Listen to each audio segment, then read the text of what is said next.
Welcome, friends. Welcome to Mark 14. Bible study day here in the Bears Gym.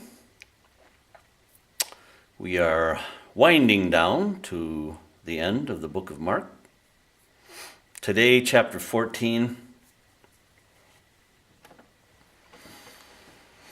We see the betrayal of the Lord Jesus by Judas.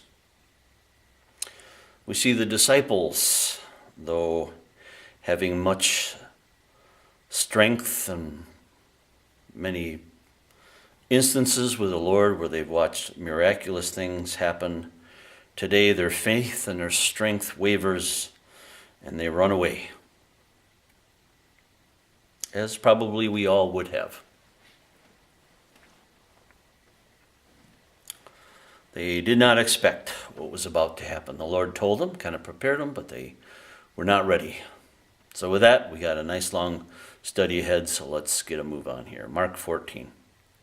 After 2 days was the feast of the Passover and of unleavened bread. And the chief priests and the scribes sought how they might take him by craft and put him to death. But they said, not on the feast day, lest there be an uproar of the people. And being in agony in Bethany, in the house of Simon the leper, he sat at meat. Surely the Lord knew there was a tremendous betrayal at hand. His heart was just getting ready to rip. There's going to be love at this table. There's going to be joy. We're going to see a situation of, we're going to say a prostitute, maybe a harlot. And yet through all this, there's betrayal. There's nothing worse than betrayal and treachery when you've loved and adored someone, child, wife, friend, family, disciple, somebody, and they betray you. The agony that he probably was feeling here was tremendous. He was a creator, and yet he had emptied himself of all of his glory, obviously, because they could see him and not be struck down. But somehow he was able to empty himself, and yet he was God at the mercy of his body, like all of us are, so that he can relate with us. And they're going to have a beautiful dinner here, and there's going to be a woman come. Frequently in those days, when a woman, as many of our young women of this day, make bad decisions in their youth or perhaps in their young adulthood, and they have a child. And that day, that was frequently a doom to live a life of a harlot. To provide for themselves, they provided certain benefits to men, women, so forth. And that was their occupation. They didn't have free government, community, county services as they do now. Now, children in America, young ladies that get pregnant early in life, they can get a free education on the government and so forth. They didn't have that then. Frequently they became harlots.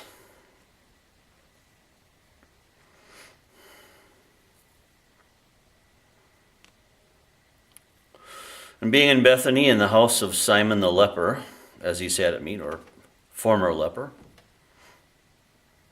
there came a woman having an alabaster box of ointment of spikenard, very precious. And she brake the box and poured it on his head. And there were some there that had indignation within themselves and said, why was this waste of ointment made? For it might have been sold for more than 300 pence and have been given to the poor. And they murmured against her. Jesus said, let her alone. Why trouble ye her? She hath wrought a good work on me. For ye have the poor with you always, and whensoever ye will, ye may do them good. But me ye have not always. She hath done what she could. She is come aforehand to anoint my body to the burying. Verily I say unto you, wheresoever this gospel shall be preached throughout the whole world, this also that she hath done shall be spoken of her for a memorial unto her. Now, we've spoken about her. It's 2,000 years later, and we just spoke about this woman. Was this a woman that was just one of the women of the community? Was this indeed one of the harlots of the town, the prostitute? Was this one of the Lord's disciples that were a prostitute, and he restored them, saved them? There's no speaking of her husband here. Indications are that she was that, very possibly, a woman of ill repute, with a very precious, perhaps, life savings. We don't know all of this, for this chapter isn't pegged with dates and names. Jesus had many situations where he met with people.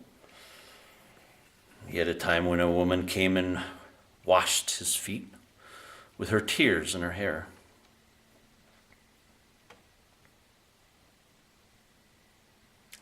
The point being, whether she was the ill-reputed woman of the community, well-standing woman of the community, married, not married, whatever it was, the point and the moral of the story is she had something very, very valuable. And the Bible calls her a woman.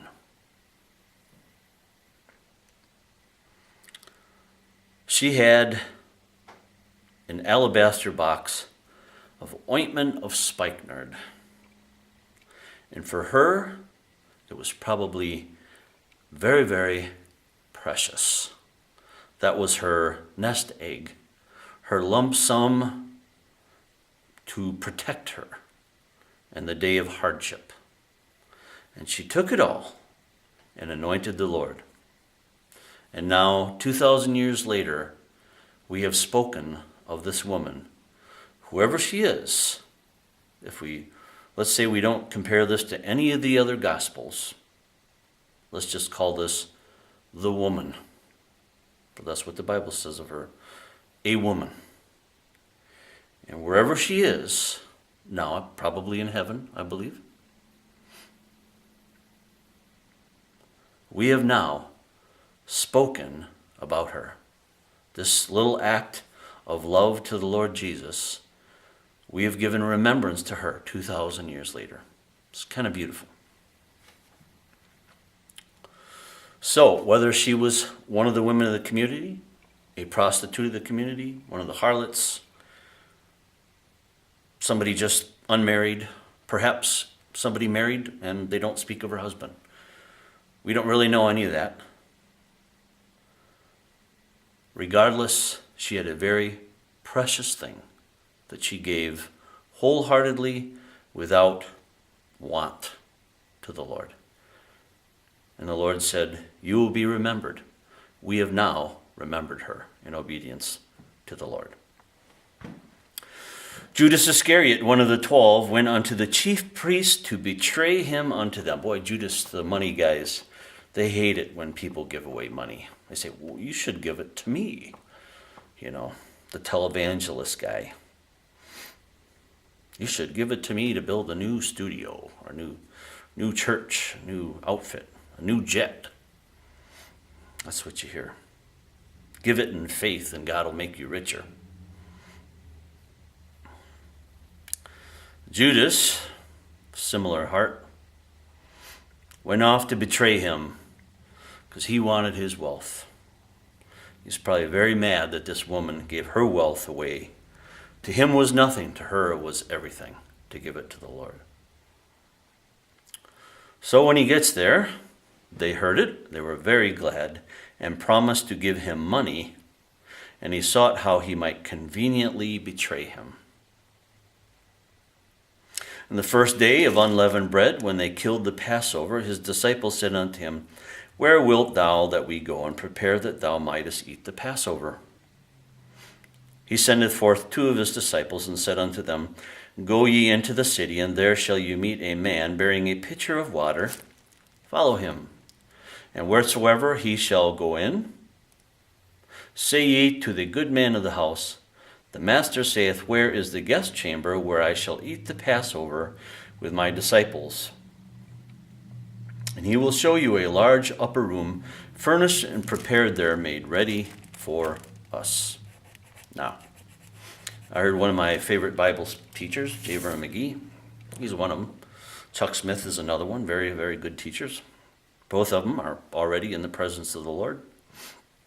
And one day I hope to see them and actually speak to them. I didn't have that pleasure while I'm here on this earth. One day I will, in the heavens.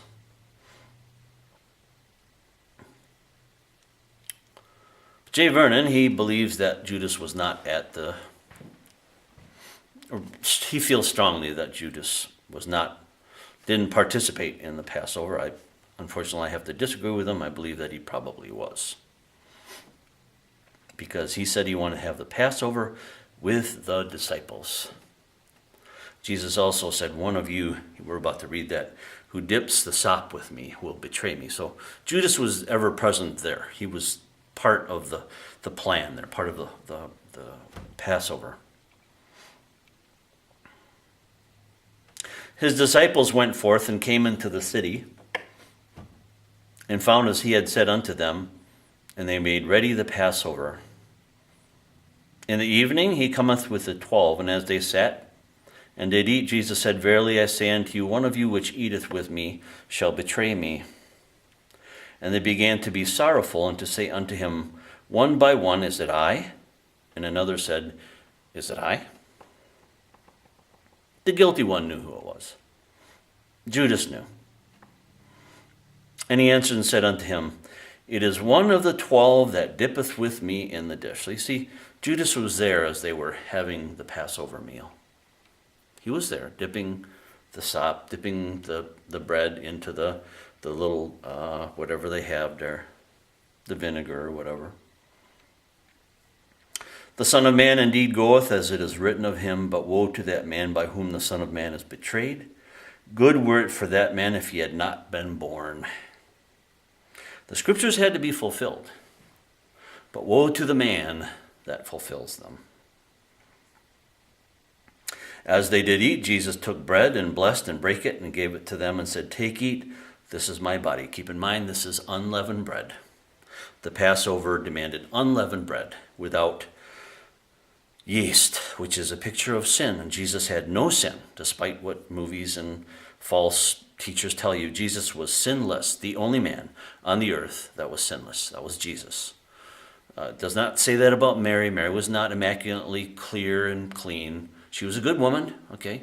But same with many of the apostles, Samuel, Noah, Moses. Good men and women walked on this earth, but there was only one sinless, and that's Jesus Christ. A sinless, spotless lamb. As they did eat, Jesus took bread and blessed and brake it and gave to them and said, Take, eat, this is my body. And he took the cup, and when he had given thanks, he gave it to them, and they all drank of it. He said unto them, This is my blood of the New Testament, which is shed for many. Verily I say unto you, I will drink no more of the fruit of the vine until that day when I will drink it new in the kingdom of God. Two of the things that he said to the disciples he would not do till he breaks it new on the marriage supper of the Lamb, and that is to drink wine and have the Passover meal. That's the two things. Some of the Gospels indicate only the wine. Some of them indicate the Passover meal. And then here in Mark, we're dealing with basically both issues. the blood. He's not going to drink the blood, the wine, the representation of his blood. Speaking of communion, I don't think when you take communion, the unleavened bread or wafer or whatever your church has, or what you have in your little home body or whatever. And I believe they did have wine. People say it would be non-fermented, but how are they gonna? They would have to go out and smash it, and one day already the fermentation starts to happen in that arid, hot climate. So it was wine of some sort, and then unleavened bread. So we see here, he says, I will drink no more of the fruit of the vine until that day I come new in the kingdom of heaven. So probably we think is the marriage supper of the Lamb.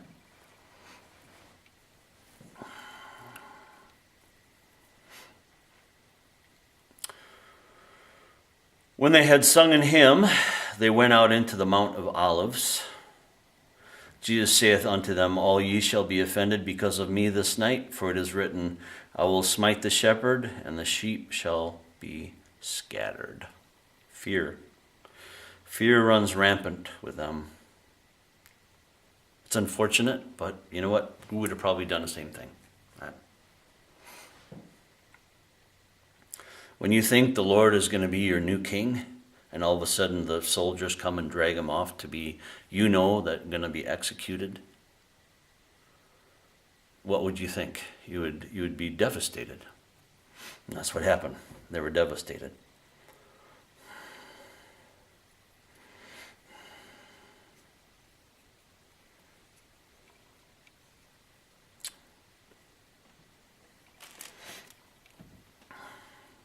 Sad. Peter goes to the next level. He says, Jesus is about to tell him this whole story here. Peter says, they're all going to run, but not me. Basically, that's what he says. So we've gone from the communion. He has the communion with him. He tells them, I'm not going to have this wine anymore till I drink it new with you in the kingdom of heaven. They've had the bread, they've had the wine, there's joy, there's celebrating. Jesus tells them, I will smite the shepherd, then sheep shall be scattered. You guys are going to run tonight. In verse 28, he says, after I am risen, I will go before you into Galilee. And here comes Peter, popped up, guy that walked on the water. But he did walk on the water. Don't forget that. Peter did more than you and I did. He did walk on the water. I've never done that. Probably never will, and probably neither will you. So he did walk on the water in his faith. Peter says, although all shall be offended, yet will not I. He said, I'm not going to run. Here's the words of the Lord for him. Jesus saith unto him, verily I say unto you, that this day, even in this night, before the cock crow twice, that's the rooster, thou shalt deny me thrice. But Peter spoke the more vehemently, if I should die with thee, I will not deny thee in any wise. And likewise, they all said the same thing, and we know that's not true. So something very different happened. So they came to the place which was named Gethsemane, and saith to his disciples, sit here while I shall pray. And he taketh with him Peter, James, and John. They are pretty much his sidekicks. That's like his best buddies, his like prayer group, Peter, James, and John. And he began to be sore amazed and to be very heavy, and saith unto them, my soul is exceeding sorrowful unto death. Tarry ye here and watch. And he went forward a little and fell on the ground and prayed that if it were possible, the hour might pass from him. Once again, get the story here. We just had the Passover meal. He did kind of a little miraculous thing for them. You're gonna meet a guy carrying a pitcher. Go with him. and he's going to show you a room where you're going to prepare the Passover meal. So they're already kind of, like, wow, that's beautiful. Then they have the Passover meal, and he tells them, one of you guys are going to betray me. He drinks of the wine. They have the bread. He has the wine. After he has the wine, he says, I'm not going to have wine with you guys anymore until I drink it new with you in the kingdom of heaven. So understand when him saying that, it's like, okay, what's going to happen is that the kingdom of heaven must surely going to take place now. You get the point. That's where I'm going with this. He says, I'm not going to drink wine with you again until it's new in the kingdom of heaven. They had the Passover meal at least once a year, and their communion meal, their get-together with wine and bread, they had frequently. So they're thinking to themselves, well, surely the kingdom of heaven's going to happen now. You get the point? They're already thinking, we're ready to build the kingdom here. And then he tells them, I'm going to be stricken, and you guys are going to run away. You're going to run. And they're reeling with this confusion here. So now you get the story where we're at. Jesus is now in the Garden of Gethsemane, praying. The agony from the Passover meal, where the woman's putting the spikenard on him, and the agony is starting to rip out now, and he's got his betrayer now has run off. So he's going to bring some soldiers. He's praying. His disciples are really confused and tired, and we're going to see that. Jesus said, Abba, Father, all things are possible unto thee. Take away this cup from me, nevertheless what I will, but what thou wilt. Jesus didn't hate the pain. It's the entire situation that he now is going to be laden with the sins of the world. He never knew what sin felt like. Sinless. But the weight of all the sins of the world are about to be put on his shoulders. Something maybe he's starting to feel that possibly, we really don't know. It's not that he was concerned about pain. He was a warrior man. He was a man's man. He was a bodybuilder warrior man. A carpenter. He was a man. He didn't fear pain. He didn't fear death. But something huge and massive which he'd never experienced, like we experience, and we've all had to have our own conversion experience and faith in God, in Christ. We had to have that. He never had to have that. He was God. He never had the weight of sin on his shoulders. And so that's something that's about to be laid on him.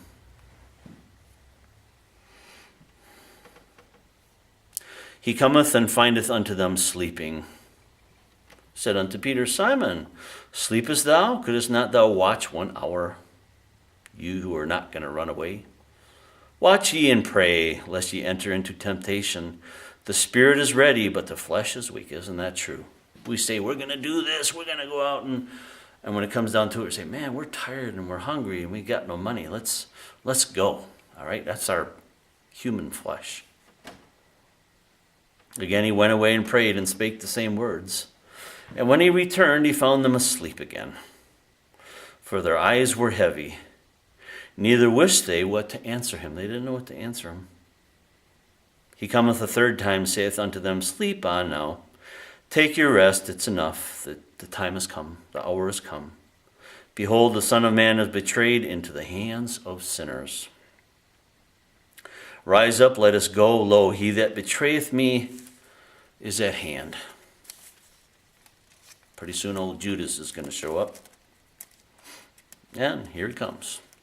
Immediately, while he yet spake, cometh Judas, one of the 12, and was with him. And a great multitude of soldiers with swords, staves, from the chief priests and the scribes and the elders. And he that betrayed him had given them a token, saying, Whomever I shall kiss, the same is he. Take him and lead him away safely. So that's the guy to arrest. Soon as he was come, he goeth straightway to Jesus and saith, Master, Master, and kissed him. If you come to betray me, friends out there, friends, family, don't kiss me. Don't do that. I don't want to be kissed. Not even on the cheek or the hand. Just hit me. Yeah, go ahead and hit. If you're going to betray me, hit me. Don't kiss me. That's not nice. That's nasty. Yeah. And they laid their hands on him and took him. And one of them that stood by drew a sword and smote a servant of the high priest and cut off his ear. Jesus answered and said unto them, Are ye come out as a thief, with swords and with staves to take me? I was daily with you in the temple, teaching, and ye took me not. Howbeit, the scriptures will be fulfilled. They all forsook him and they fled. They ran, run away. That's what they did. They ran away. Like little puppies running. They all forsook him and fled. And there followed him a young man having a linen cloth cast about his naked body. And the young men laid hold on him. They're going to grab him, capture him. But he left the linen cloth and fled from them naked. Kind of interesting to me. Sometimes they just strip right down when they were working. That I guess they didn't have, cool long johns and underpants like we got now. And they just had their robes and stuff, and they didn't really know what underpants was. Perhaps that was in the Renaissance area to see all these statues, and the babies and the people are just always laying around, naked and half naked, not like it's porno, but, just it's like their culture was just kind of wide open. It was more base, more almost third world, like if you go to Mexico or India in the poorer sections where people live pretty close to the earth, And they led Jesus away to the high priest, and with him were assembled all the chief priests and the elders and the scribes. And Peter followed him afar off, even unto the palace of the high priest, and he sat with the servants and warmed himself at the fire. Boy, that seemed like the right thing to do, huh? I'm just going to blend in. You're a Christian and you try to blend in with the world, you're going to have to make a stand. You're going to be exposed. You can't just blend in. You blend in like one of them, you'll be exposed. And you'll either have to compromise or leave or be persecuted for your faith. You just can't blend in with the world because you're different, because you know the Creator, you know Jesus. You have a spirit in you, and that demands something much more significant than just hanging around at the fire pretending you're one of them. The chief priests and all the council sought for witness against Jesus to put him to death, and they found none. For many bare false witness against him, but their witness agreed not together. There arose certain and bare false witness against him, saying, We heard him say, I will destroy this temple that is made with hands, and within 3 days I will build another made without hands. But neither so did their witness agree together. The high priest stood up in the midst and asked Jesus, saying, Answerest thou nothing? What is it that these witnesses against thee? But he held his peace and answered nothing. Again the high priest asked him and said unto him, Art thou the Christ, the Son of the Blessed One? Jesus said, I am. And ye shall see the Son of Man sitting on the right hand of power and coming in the clouds of heaven. One day every eye will see him. The men in Hades, those in heaven and those on the earth. We're all going to see him. But some of them ain't going to like it. I'm going to like it because I'm going to be with him. I'm going to be coming with him. If I'm already gone.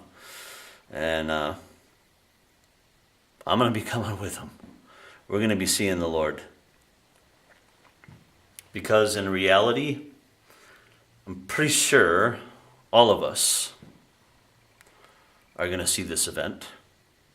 And as a Christian, I'm pretty sure that we're going to be part of that army on the war horses coming back after the tribulation period to judge the earth with the Lord. That's this situation, coming in the clouds of heaven. Not the rapture of the church, but after the tribulation period.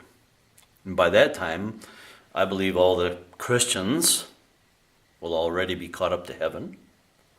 All you will have here is the Judeo Christians here on the earth, the Israelites that have converted to the Lord after the abomination of desolation has been set up in the temple. They will see and realize that Jesus was the Messiah and that they were fooled, and they will turn their hearts to him. Many will be killed off, but a remnant of Israel, Christian Israel, will be saved. So I believe most of Christendom will be coming back, including myself, including you, if you are a follower of Christ, with him in the clouds. So that's pretty sure that's where this is kind of graphed. Don't quote me on it because I'm not all knowing, okay? But I hope to be there, okay?